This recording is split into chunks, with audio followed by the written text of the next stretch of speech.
मैंने कोई दरख्वास्त नहीं दायर की, ना ही जो मेरे साथ इस्लामाबाद पुलिस ने बदतमीज़ी की, मुझे उसका कोई मसला नहीं है। मुझे बुलाया गया था इस्लामाबाद हाई कोर्ट में कि कल का जो वाक़या है उसमें इस्लामाबाद पुलिस का ये दावा है कि तमाम ख़वातीन और बच्चों को रहा कर दिया गया है। ये इस्लामाबाद पुलिस ने कल हाई कोर्ट में भी कहा था, उसके बाद फिर 3 फेडरल मिनिस्टर्स के साथ प्रेस कॉन्फ्रेंस भी की गई थी। तो मैंने chief justice Islamabad high court को बताया कि ये कल भी झूठ बोल रहे थे और ये अभी भी झूठ बोल रहे हैं। और फिर मैंने उनको ये भी बताया कि मैंने कल वफाकी वज़ीर फवाद हसन फवाद साहब को शाम 6:30 बजे फ़ोन करके कहा कि आपने प्रेस कॉन्फ्रेंस किया कि हमने सबको रहा कर दिया है, लेकिन किसी को रहा नहीं किया। उसके बाद मैं 9 बजे वुमेन पुलिस स्टेशन गया। वहाँ पे मैंने देखा तो वो जो औरतें और बच्चे थे उनको ज़बरदस्ती घसीट के बस में डाल रहे थे। और वहाँ पर एक पुलिस अफसर था इशफाक बड़ैच, वो ठुड्डे मारा था ख़वातीन को। तो मैंने जब उसको रोका और मैंने उसकी फ़िल्म बनानी की शुरू की तो उसने मेरा फ़ोन मुझसे छीनने की कोशिश की। तो उस पर ज़ाहिर बात है मेरी उसके साथ तलख़ कलामी हुई, उसने मेरे साथ बदतमीज़ी की।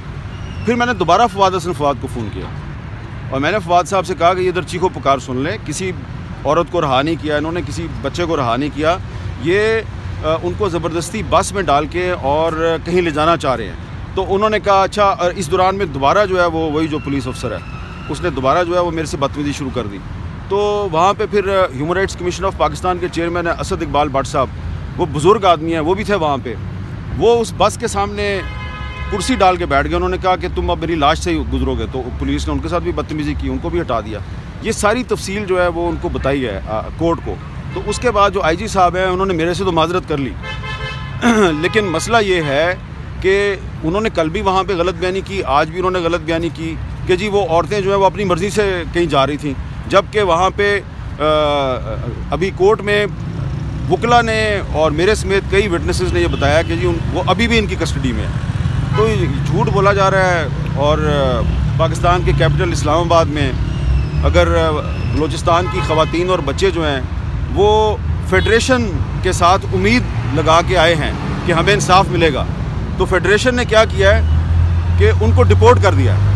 अब आप खुद बताएं मुझे, ये मेरा सवाल है रियासत पाकिस्तान से, डिपोर्ट किसको किया जाता है? डिपोर्ट उसको किया जाता है जो कि इलीगल इमिग्रेंट होता है, जो आपके मुल्क में बग़ैर वीज़े के गैर कानूनी तरीके से आपके मुल्क में घुस जाता है। तो आपने कहा जी अफ़गान मुहाजिरीन जो हैं वो इलीगली यहाँ पर रह रहे हैं, हम इनको डिपोर्ट करते हैं। तो कल आप अफ़गान मुहाजिरीन को डिपोर्ट कर रहे थे, अब आप बलोचों को इस्लामाबाद से डिपोर्ट कर रहे हैं। तो इसका मतलब ये है कि जो रियासत पाकिस्तान है उसने बलोचों को ये मैसेज दिया है कि बलूचिस्तान एक अलग मुल्क है और अगर कभी आपने दोबारा इस्लामाबाद आना है तो IG इस्लामाबाद से पूछ के आना, वरना हम तुम्हें डिपोर्ट कर देंगे।